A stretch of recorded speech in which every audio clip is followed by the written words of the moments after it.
Dollars and cents, we'll tell you some good advice and stuff right after this. Stuff.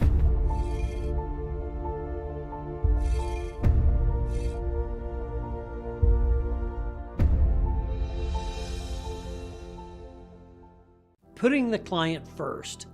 That was my main priority some 20 years ago when I started the Resource Center, and it remains my priority today.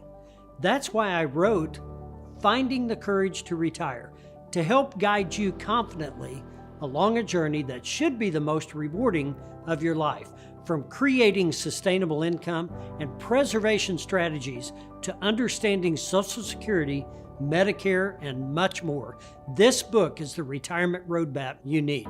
To get your free copy, just call or email. And we're back. You know, one of the important and often overlooked pieces of good financial planning and estate planning is making a good gifts, or really having a good plan about how we're going to do our gifting. It doesn't matter, people just wake up and go, I'd like to give that away. Well, you need a plan. I think so that you kind of stay on track. There's nothing wrong with gifting our kids, our loved ones, money, assets, things like that. But if you're a parent and you just decide one morning you wake up and you want to give your kid a house, probably ought to rethink that and get some advice before you do that, because there are gifting rules that are in place to create revenue for the IRS. Yeah, specifically tax laws. Yeah. So the tax laws have to be thought about before you just start gifting things away. Now, it gets overly complicated, and people have a tendency to overcomplicate every issue that's put before them. The rules are the rules. You can't circumvent them. You can't sidestep them. You just have to figure out how to use them to your advantage. Yeah, you can make good use of rules. That's right. Yeah. And so the basics of gifting, when it comes to an estate plan, people gift to reduce the value of their estate, effectively to avoid inheritance or estate taxes.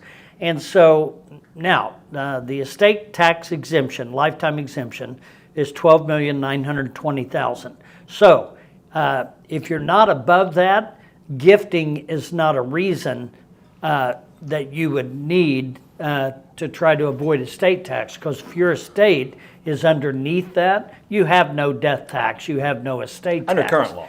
And kids will inherit property with a stepped up basis. So I'm not sure that gifting them a house well, it really doesn't is do them a lot of good, necessary because if they're gonna inherit it anyway. Right, because you're essentially robbing them of that stepped up basis when you do that. That's right. If you gift it to them, then they're on their own, and et cetera. But if they inherit it just because they're the heir to your estate, they do get that stepped up basis. So with a highly appreciated asset like a farm or rental property or something like that, you might want to rethink that. And that's why I think people getting good advice is a thing to do. And we try to dive into the details. Yeah, absolutely. And all of those problems can be solved. You can accomplish all your purposes, usually with some combination of vehicles or entities, whether they be normally a trust is a great way of dealing with some of that. You want to give the kids a house, but you want to preserve the stepped up basis for them.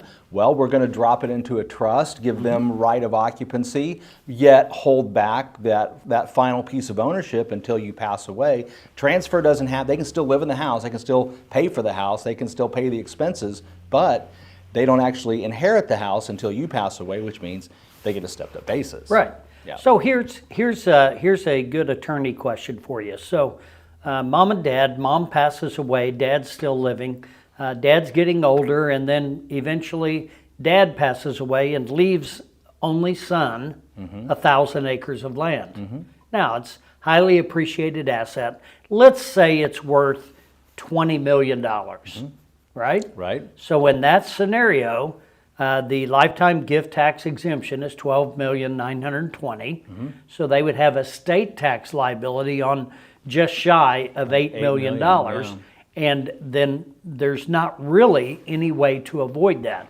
Right. At that point, right? yeah. Because you have an only child, you have mom and dad deceased, and it all goes to that one child. Now, he may very likely hold it in the trust as the trustee, the successor trustee of that trust, but he cannot avoid that taxation. Right. So then you figure, should I liquidate cash? Should I sell property? There is a solution for solving that problem. And I think the thing that you got to realize, there's no way around that. There's not some secret formula to avoid estate tax when the players are gone and the heirs are fixed. There's no way to avoid that estate tax. You have to plan in advance. And so I think planning in advance, if you have that type of a situation, planning in advance is always going to make sense. At least you get a game plan. And we've talked about that for the last 8 years. Yeah. Well, and what do we see now, though, is people think, oh, well, we just have a farm. It's not worth that much. Suddenly they turn around and all of a sudden it is worth that much. That's right. Because the way land changes price and goes up, and land prices are going up, home prices are going up. You might have more valuable land than you think you do. That's right. I mean, you could own a house that sits on 4 lots. Well, a developer might look at that and go, well, I'm going to buy that property. It's got this much value to me because I'm going to tear the house down and I'm going to sell it 4 times. Yep. Right? Then somebody else might look at that same property and go, oh, it's a nice big lot. That's perfect for us. And it would have less value because they want to keep it all intact. So it depends on how you look at the property. It depends on the whole circumstance. But I think that as consumers, when we're considering estate planning, when we're considering tax laws, I think you really need to dive into how do they directly affect me? How do they affect me and my family? Because what affects you may not affect my family. And so the plan you get, and we caution people all the time about doing what the Joneses do. Just because somebody's got a revocable living trust does not mean that that's a catch-all for you also. Correct. You may or may not even need a trust. And we've talked to people about that. We like trust because they're immediate, they're efficient, and they're private. But that doesn't mean everybody needs a trust. And so the only way to evaluate that is to come to our workshop, get some basic information, and then we'll sit down and visit. We have 2 meetings, one with me, one with you. I gather the information, I brief you on it, you meet with them, you get to go over the information I've provided and talk to them, and then they can decide if they want to move forward. Yeah. How much easier can it be? And all that's done for free.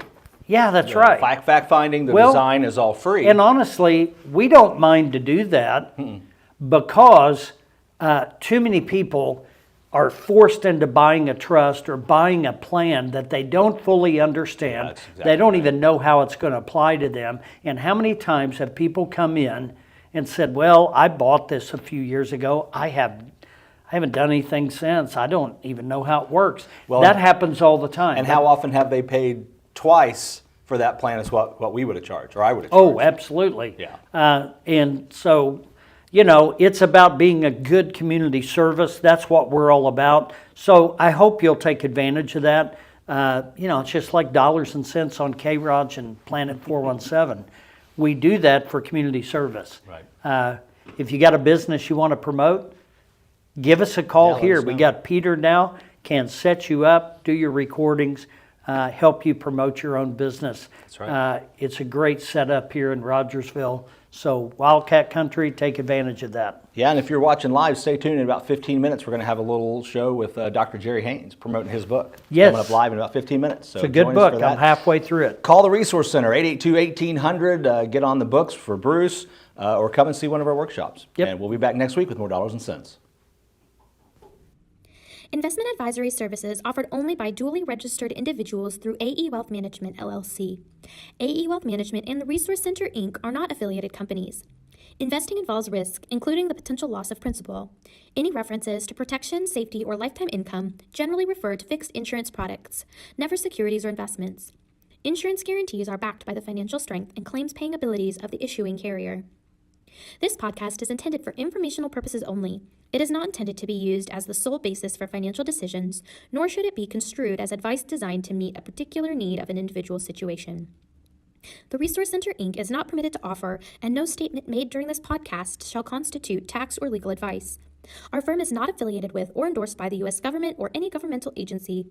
The information and opinions contained herein, provided by third parties, have been obtained from sources believed to be reliable, but accuracy and completeness cannot be guaranteed by the Resource Center, Inc. This podcast is a paid placement.